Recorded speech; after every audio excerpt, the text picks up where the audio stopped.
Ghetto Craft Entertainment. Simalia, Diclot atakira mkuranzira mkamarata ndinonzi Kristo, ndiri kutomwa na mtevere, ndiri kutomwa na mtevere. Ndaswera ndisingabude panze, ndaswera ndakawanda chipande, shandakaboromora pande, maorenji for a driver. Ndaswera ndisingabude panze, ndaswera ndakawanda chipande, shandakaboromora pande, maorenji for a driver.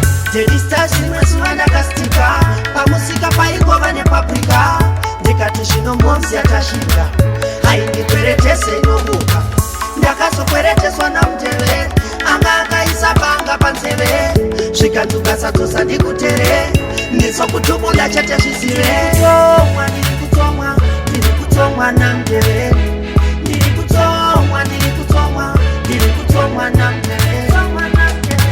Ndaswera ndisingabude panze, ndaswera ndakawanda chipande, shandakaboromora pande, maorenji for a driver. manje mundele nezvaasingade Kristo ndapota usabuda panze mundevela ngakuita sechipere tinobata samahendere angakuputira nedhumburi namanyere segapure musha imeremere zvavutano mugadzikirwa fuku nekuno Kristo aite. Ndiri kutomwa namutevere, ndiri kutomwa namutevere.